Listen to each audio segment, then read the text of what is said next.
우리가 털복숭이 반려견들을 얼마나 사랑하는지는 말할 것도 없지만 법의 눈으로 봤을 때 모든 개 품종이 똑같이 취급받는 건 아닙니다. 일부 국가에서는 공공안전 문제, 공격성에 대한 우려, 혹은 건강상의 이유 때문에 특정 견종이 아예 금지되거나 제한되기도 합니다. 아메리칸 핏불 테리어처럼 논란이 많은 견종부터 체코슬로바키안 울프독처럼 희귀하고 독특한 개들까지 혹시 이 영상을 처음 보시는 분 계신가요?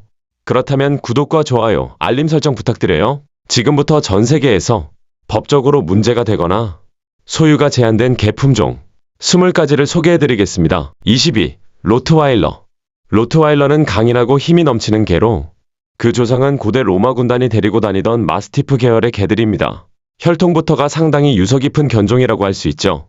그런데 이 강인한 이미지와 달리 로트와일러 강아지 시절을 보면 정말 말도 안 되게 귀엽습니다. 복슬복슬한 털에 비해 유난히 큰 발, 통통한 몸집까지 더해지면 그야말로 반치급 외모입니다. 잘 훈련되고 제대로 사회화만 된다면 로트와일러는 아주 온순한 가족견이자 믿음직한 보호자가 됩니다. 짧고 윤기나는 검은색 털에 녹슨 철처럼 보이는 갈색 무늬, 두껍고 근육질인 뒷다리와 전체적으로 단단한 체형까지 갖춰 외형만 봐도 굉장히 위압적인 인상을 줍니다. 하지만 올바른 훈련과 충분한 사회화가 이루어지면 이 개들은 침착하고 자신감이 있으며 용감한 성격으로 자랍니다. 공격성을 보이는 경우는 자신이나 가족이 위협받고 있다고 느낄 때 정도입니다. 사실 로트와일러 한 마리가 묵직하게 서 있기만 해도 웬만한 침입자는 그 모습만 보고도 물러날 정도입니다. 반려견으로서 로트와일러는 굉장히 장난기 많고 에너지가 넘치며 많은 운동과 애정을 필요로 합니다. 이 녀석들은 정말 사람 품에 안기는 걸 좋아해서 몸무게가 약 59kg이나 되는데도 아무렇지 않게 무릎 위로 올라오려고 합니다. 또한 로트와일러는 경찰견으로도 종종 활용됩니다. 강인한 외모와 안정적인 성격이 경찰이 필요로 하는 위압감과 잘 맞기 때문입니다. 19위. 저먼 셰퍼드. 강한 충성심과 뛰어난 훈련 능력으로 잘 알려진 저먼 셰퍼드는 100년이 넘는 시간 동안 가장 사랑받아온 견종 중 하나입니다. 이 용감하고 똑똑한 개들은 경찰, 군대, 그리고 가정의 반려견으로서 오랜 세월 충실하게 활약해왔습니다. 저먼 셰퍼드는 민첩하고 제대로 관리만 된다면 체력도 아주 뛰어나며 힘도 상당히 강한 개입니다. 이런 점 때문에 작업견으로 특히 높은 평가를 받습니다. 다만 경찰견이 투입된 상황에서는 절대로 맞서지 않는 게 좋습니다. 경찰견은 한번 물면 명령이 있기 전까지 절대 놓지 않도록 훈련되어 있기 때문입니다. 솔직히 말해 굉장히 아프겠죠. 경찰이 공격용으로 개를 사용하는 것에 대해서는 윤리적으로 논란이 있는 부분도 있습니다. 후각을 활용한 수색이나 구조활동과 달리 사람을 공격하도록 훈련시키는 건 전혀 다른 문제이기 때문입니다. 개는 스스로 판단하지 않습니다. 조련사의 지시를 그대로 따를 뿐이고 배운 대로 행동합니다. 범인을 제압하라고 훈련받았다면 그 지시를 그대로 실행합니다. 그래서 말이죠. 그들이 당신을 잡으러 온다면 과연 어떻게 하시겠습니까? 18위. 카네코르소. 카네코르소는 이탈리아어로는 간단히 코르소라고도 불리는데 카네라는 말 자체가 이탈리아어로 개라는 뜻입니다. 이 견종은 충성심이 매우 강하지만 솔직히 말해 다루기 쉬운 개는 아닙니다. 경비견으로는 분명 뛰어나지만 훈련 난이도가 높아 초보 견주에게는 전혀 적합하지 않은 견종입니다. 이 개들은 넓은 야외 공간과 튼튼한 울타리나 담장이 반드시 필요합니다. 운동량도 상당히 많아서 매일 충분한 활동을 시켜주지 않으면 안 됩니다. 카네코르소는 지능이 높아서 쉽게 지루해합니다. 문제는 이렇게 크고 힘센 개가 심심해지면 절대 좋은 일이 생기지 않는다는 거죠. 심심해진 이 녀석들은 스스로 놀거리를 찾아내는데 그 결과는 대개 온갖 사고와 말썽으로 이어집니다. 체격도 상당히 큽니다. 수컷의 경우 어깨 높이가 약 69cm, 암컷은 약 66cm 정도이며 체중은 보통 41kg에서 55kg 사이까지 나갑니다. 무릎 위에 올려놓고 쓰다듬는 랩독으로 키우기엔 현실적으로 무리가 있는 몸집이죠. 하지만 이 덩치와 근육질 체형 덕분에 악의적인 의도를 가진 침입자에게는 그 존재 자체만으로도 강력한 경고가 됩니다. 17위. 스테퍼드셔 불테리어. 스테퍼드셔 불테리어는 팬들 사이에서는 흔히 암스테프라고 불립니다. 이 개들은 당돌하면서도 똑똑하고 성격도 전반적으로 매우 좋습니다. 제대로 훈련하고 충분한 사랑과 관심을 쏟는다면 이 견종은 어떤 상황에서도 주인 곁을 끝까지 지켜주는 충성심 강한 반려견이 됩니다. 아메리칸 스테퍼드셔 테리어는 체구는 비교적 아담하지만 근육이 단단하고 잘 발달된 아주 탄탄한 체형을 가지고 있습니다. 민첩하고 자신감 넘치며 훈련 반응도 굉장히 좋은 편입니다. 이런 이유로 오랜 시간 동안 가정견이자 반려견으로 꾸준한 사랑을 받아왔습니다. 하지만 이 사랑스러운 견종에게도 결코 자랑스럽지만은 않은 과거가 있습니다. 원래 이 개들은 영국에서 투견용으로 길러졌습니다. 개싸움은 동물에게 극심한 고통을 주는 잔인한 유혈 스포츠였고 다행히 지금은 불법입니다. 당시 이 개들은 상대를 심각하게 다치게 하거나 죽이기까지 할 수 있도록 의도적으로 공격성과 힘을 키워 번식되었습니다. 18세기와 19세기에는 이런 불타입 테리어들이 서로 싸워 죽을 때까지 붙여지거나 심지어 소나 곰 같은 더 큰 동물과 싸우도록 내몰리기도 했습니다. 왜 이런 걸 사람들이 오락이라고 불렀는지는 솔직히 이해하기 어렵지만 그게 바로 이 견종이 가진 역사입니다. 다행히 오늘날의 암스테프는 그런 폭력적인 과거와는 거리가 먼 사랑 많고 장난기 넘치는 완전히 다른 모습의 개로 자리 잡았습니다. 16위 아메리칸 불도그. 아메리칸 불도그는 흔히 알고 있는 잉글리시 불도그와는 다른 견종입니다. 이 개들은 18세기에 유행했던 잔인한 혈투 경기, 소를 상대로 싸우게 하던 불베이팅용 개들의 후손입니다. 이런 역사적 배경 때문에 아메리칸 불도그는 지금도 일부 사람들에게 의심과 경계의 대상이 되고 있습니다. 그래서 이 견종은 일부 국가에서 법적으로 사육이 금지되어 있습니다. 금지된 지역에는 벨라루스, 버뮤다, 덴마크, 이탈리아, 싱가포르, 터키, 우크라이나, 베네수엘라 등이 포함됩니다. 또한 미국 내에서도 여러 주에서 아메리칸 불도그 소유가 제한되거나 금지되어 있습니다. 대표적으로 아칸소, 콜로라도, 미주리, 네브래스카, 뉴욕, 오하이오, 오리건, 푸에르토리코, 텍사스, 워싱턴, 웨스트 버지니아 등이 이에 해당합니다. 물론 지역마다 금지의 의미는 조금씩 다릅니다. 완전한 사육 금지일 수도 있고 등록이나 관리 조건이 까다로운 경우도 있습니다.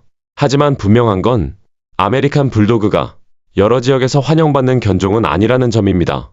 성격만 놓고 보면 이 개들은 자신감 있고 활발하며 주인과 매우 강한 유대감을 형성합니다. 그래서 많은 사람들이 농장에서 경비견이나 작업견으로 키우기도 합니다.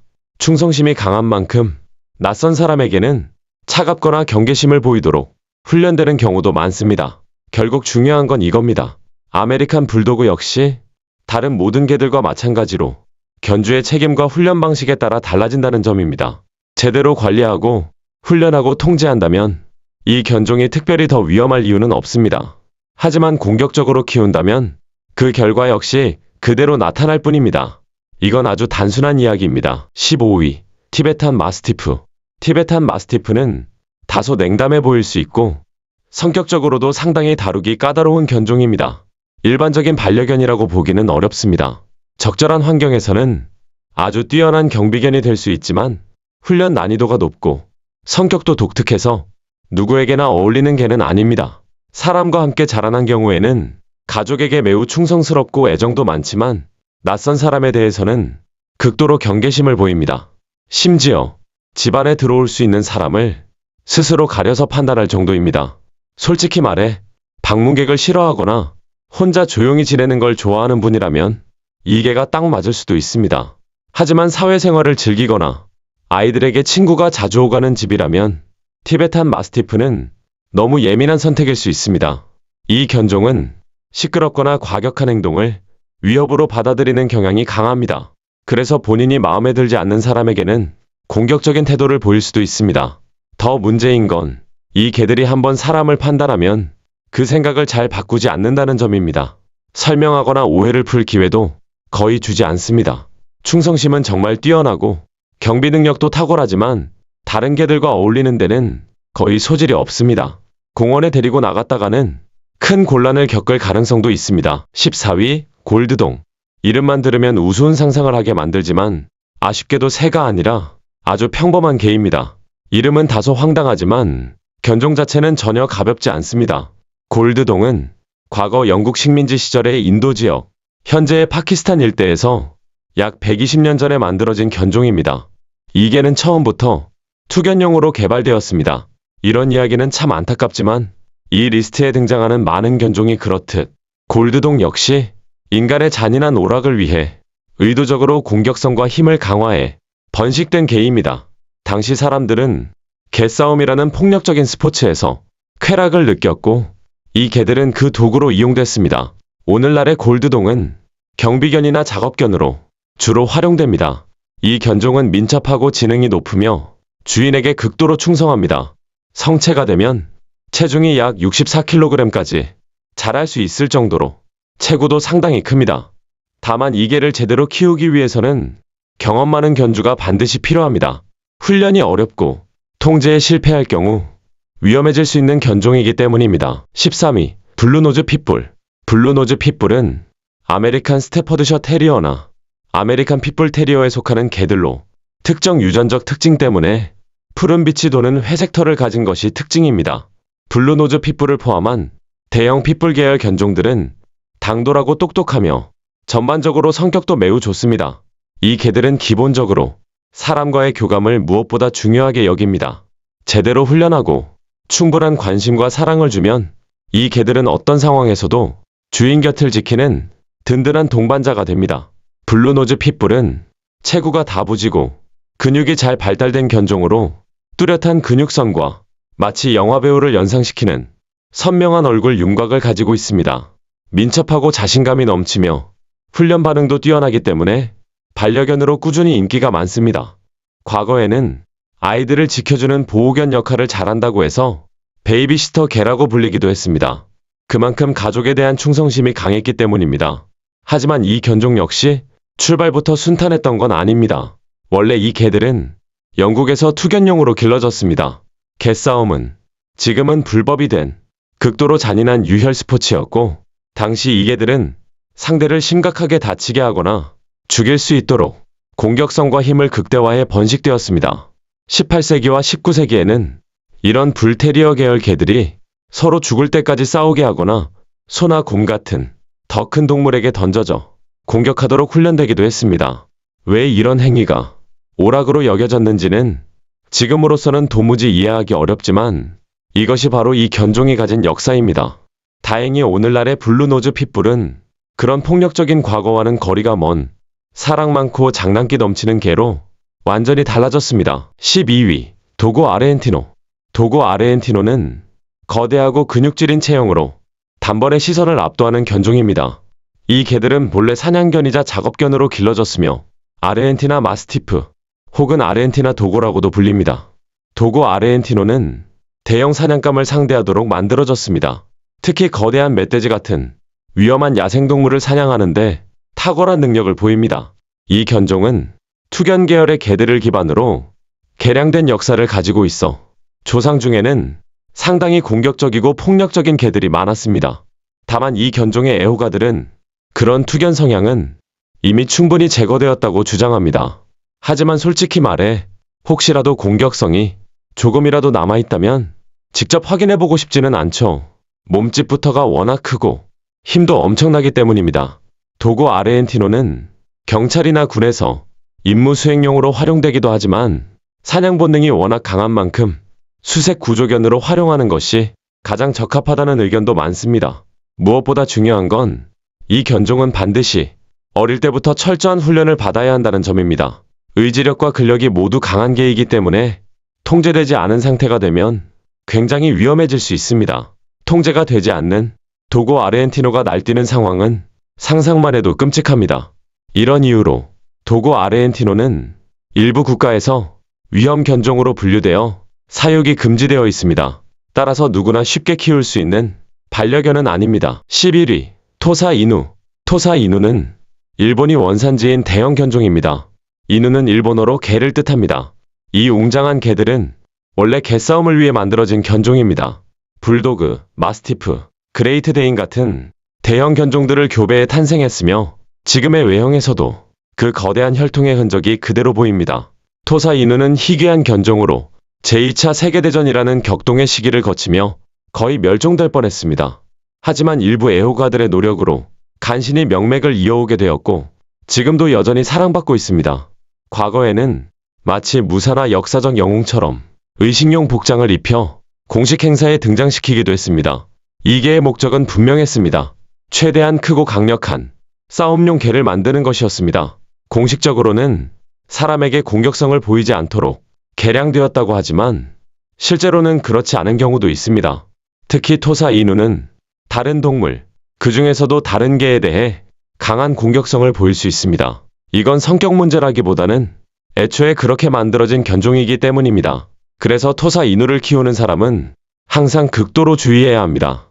문제는 이 개들이 몸집이 크고 힘이 엄청나서 통제 자체가 쉽지 않다는 점입니다. 이런 이유로 토사 이누는 일부 국가에서는 법적으로 사육이 금지된 위험 견종으로 분류되어 있습니다. 12. 페로데 프레사 카나리오. 페로데 프레사 카나리오는 두려움을 모르는 경비견으로 유명한 견종입니다. 이 개는 아주 숙련된 견주가 아니라면 절대 추천되지 않습니다. 어떤 개든 책임감이 필요하지만 이 정도 크기와 힘을 가진 개를 키운다는 건 차원이 다른 문제입니다. 실제로 이 견종은 여러 나라에서 사육이 금지되어 있어서 이름조차 처음 듣는 분들도 많을 겁니다. 이 개들은 주인을 위해 일하는 걸 정말 좋아하며 강한 리더십을 가진 사람이 필요합니다. 그렇지 않으면 스스로 무리를 이끌려고 들기 때문에 문제가 생기기 쉽습니다. 페로데 프레사 카나리오는 지배적인 성향을 타고난 견종입니다. 그래서 주인이 확실하게 중심을 잡지 않으면 통제가 어려워집니다. 이 견종 역시 불행한 과거를 가지고 있습니다. 카나리아 제도에서는 1950년대까지도 개싸움에 이용되었던 기록이 있습니다. 9위. 도베르만 핀셔.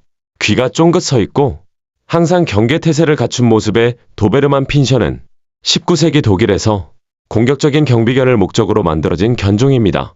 도베르만은 무섭고 위험한 개라는 이미지가 강하지만 제대로 훈련만 된다면 매우 충성스럽고 침착한 반려견이 됩니다. 근육질의 몸에 힘이 넘치고 속도와 민첩성도 뛰어난 견종으로 오랫동안 쇼독으로도 사랑받아왔고 경비견으로서도 탁월한 능력을 보여줍니다. 도베르만은 두려움을 모르는 보호자 역할을 하며 명령에 잘 따르고 주인에게 깊이 헌신하는 개입니다. 이 견종은 미국 육군과 해병대에서도 군견으로 활용된 이력이 있습니다. 특히 제2차 세계대전 당시 태평양 전선에서 활약한 도베르만들은 악마의 개라는 별명으로 불리며 병사들과 함께 싸웠습니다. 안타깝게도 괌전투에서는 25마리의 도베르만 군견이 임무 수행 중 목숨을 잃었습니다. 이들은 전쟁에서 쓰러진 진정한 군견이었습니다. 오늘날에도 도베르만은 경찰견, 수색구조견, 그리고 개인주택을 지키는 보호견으로 활약하고 있습니다. 우아한 외모에 위압적인 존재감까지 갖춘 이 개를 보고 괜히 시비를 걸 생각을 하는 사람은 아마 거의 없을 겁니다. 깊고 울리는 도베르만의 짖음소리만으로도 대부분의 문제는 사전에 해결되니까요. 8위. 필라 브라질레이로. 필라 브라질레이로는 수백 년 전 브라질에서 만들어진 역사 깊은 견종입니다. 처음에는 대형 사냥견이자 작업견으로 활용되었습니다. 이 개들은 충성과 경비라는 전통적인 역할에 아주 강하게 뿌리를 두고 있습니다. 브라질에는 필라만큼 충성스럽다라는 표현이 있을 정도로 이 견종의 충성심은 널리 알려져 있습니다. 이 개들은 필라 브라질레이로, 브라질리안 마스티프, 브라질리안 블러드하운드, 혹은 단순히 필라 등 여러 이름으로 불립니다. 이름이 무엇이든 간에 공통점은 분명합니다. 이 개는 덩치가 크고 에너지가 넘치며 고집도 상당히 센 견종입니다. 문제는 이 엄청난 체구와 까다로운 성격이 결합되면 누구에게나 적합한 개가 아니라는 점입니다. 제대로 훈련되지 않으면 공격적인 행동을 보일 수 있고 성격 자체가 강하다 보니 훈련도 결코 쉽지 않습니다. 대형견을 다뤄본 경험이 없는 사람에게는 사실상 불가능에 가까운 견종입니다. 또 하나 중요한 점은 이 개를 키우기 전에 거주 지역에서 합법적인지 반드시 확인해야 한다는 것입니다.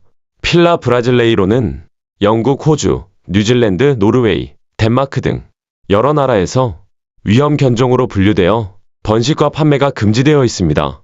미국에서도 이 견종을 키우는데 문제가 생길 수 있습니다. 일부 보험사는 필라 브라질레이로를 키운다는 이유만으로 주택보험을 해지해버리기도 합니다. 경비견으로는 매우 뛰어나지만 그만큼 책임도 큰 견종입니다. 이 개를 들인다는 건 문제를 자초하는 선택이 될 수도 있습니다. 7위. 보어보엘. 보어보엘은 말 그대로 엄청나게 큰 개입니다. 이름 발음부터가 쉽지 않은데 체격과 존재감은 더 압도적입니다. 이 견종은 개세계의 보디빌더라고 불릴 정도로 근육질 몸매를 자랑합니다. 둔중하고 육중한 체형 전체가 순수한 힘으로 이루어져 있다고 봐도 됩니다. 보어보엘은 남아프리카 공화국이 원산지로 외딴 농가나 농장을 지키는 보호견으로 주로 활용되었습니다. 이 지역에는 사자나 표범 같은 위험한 야생동물이 실제로 존재하기 때문에 그만큼 강력한 경비견이 필요했습니다. 이런 이유로 보어보엘은 세계 여러 나라에서 위험견종으로 분류되어 있으며 일부 지역에서는 아예 사육이 금지되어 있습니다. 이 개들은 경비견으로서의 능력은 탁월하지만 동시에 다소 난폭하다는 평도 함께 따라다닙니다. 주인에게는 매우 충성스럽지만 위협을 느끼면 절대 물러서지 않습니다. 실제로 보어보엘은 표범이나 대형 야생동물과 맞서 싸운 사례도 있을 만큼 위험 앞에서도 물러서지 않는 개입니다.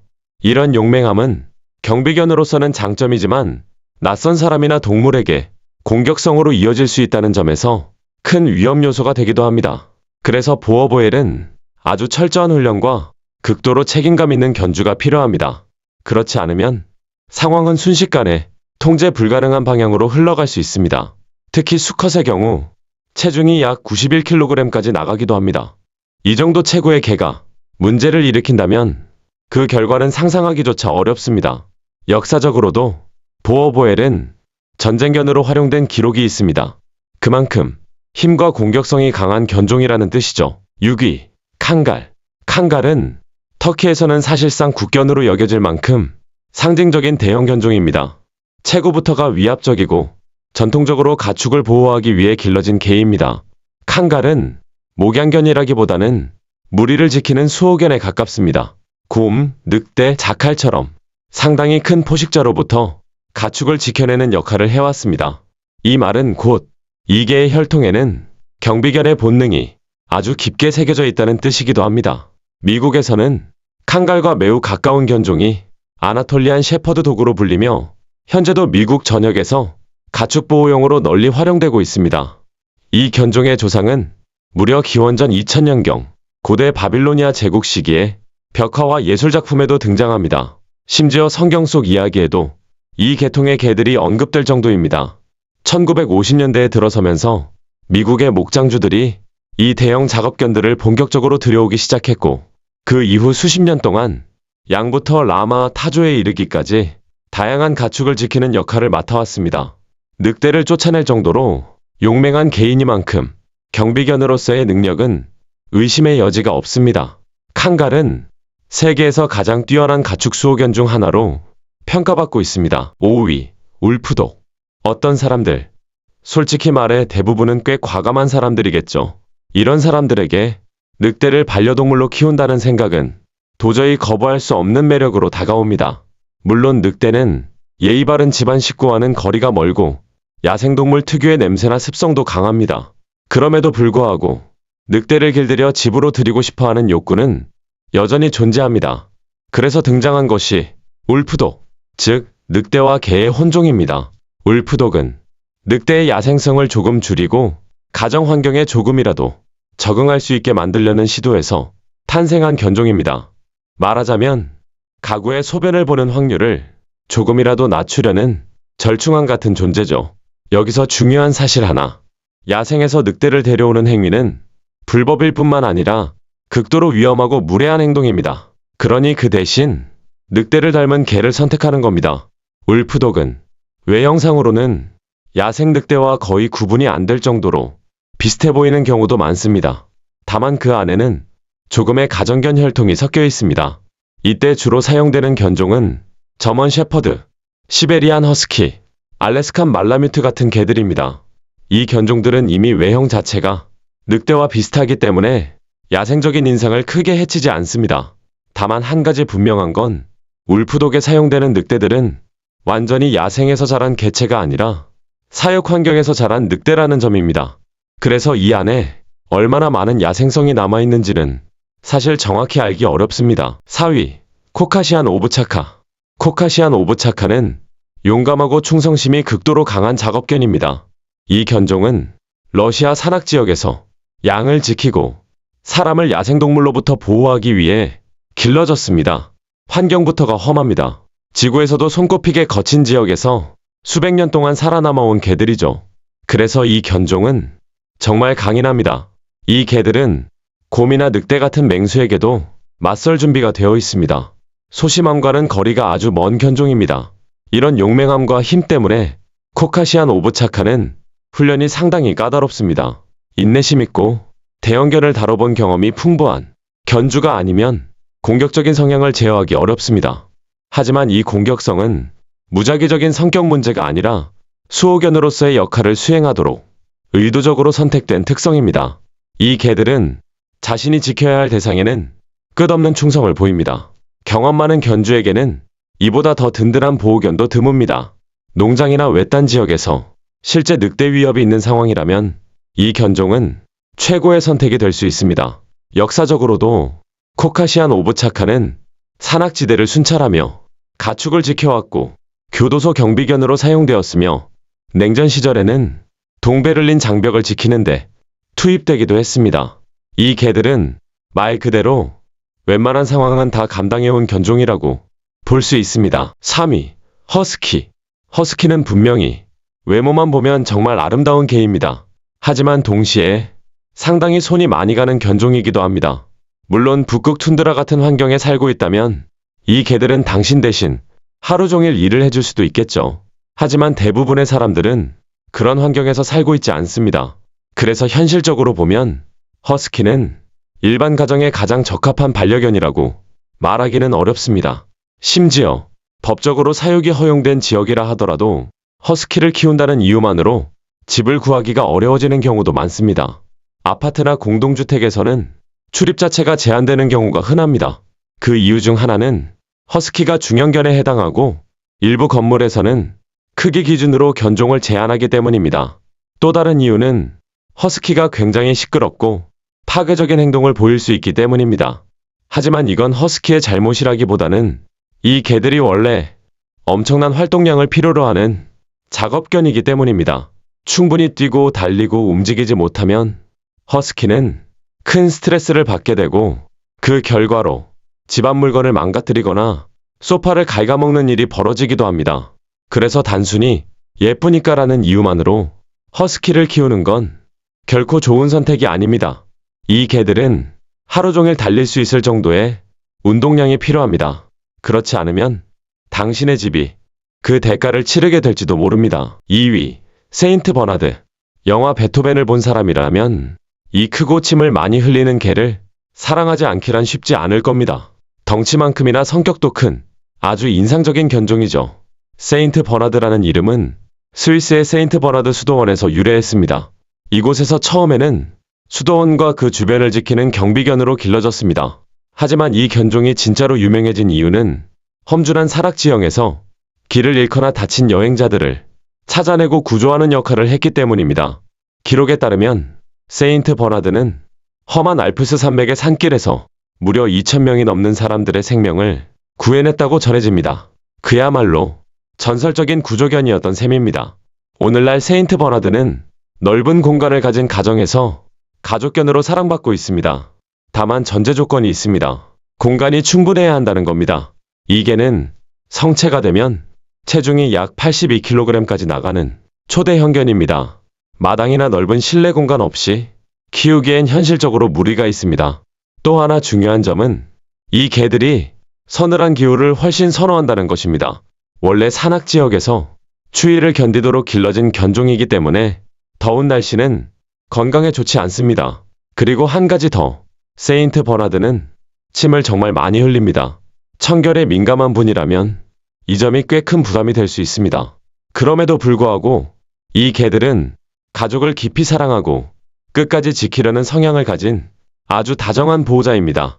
저 얼굴을 보면 그 모든 단점이 조금은 용서될지도 모르겠네요. 1위, 차우차우. 겉보기에는 복슬복슬하고 순해 보이는 차우차우가 미국 일부 지역에서는 위험 견종으로 분류되어 사육이 금지된 곳도 있습니다. 그 이유 중 하나는 차우차우가 매우 영역적인 성향을 가지고 있기 때문입니다. 많은 개들이 그렇듯 차우차우 역시 자신의 가족과 영역을 강하게 보호하려는 본능이 있습니다. 이 견종은 다른 개들에게 공격적으로 반응할 수 있고 사냥 본능도 상당히 강합니다. 그 결과 다른 동물을 공격하거나 심지어 죽게 만들 수 있는 상황으로 이어질 가능성도 있습니다. 차우차우는 본능적으로 위험한 상황에 스스로를 밀어넣을 수 있는 요소를 여러 가지 가지고 있는 개라는 뜻입니다. 그래서 이 견종은 아주 철저한 훈련과 경험 많은 견주가 필요합니다. 이건 개를 보호하기 위해서이기도 하고 사람을 보호하기 위해서이기도 합니다.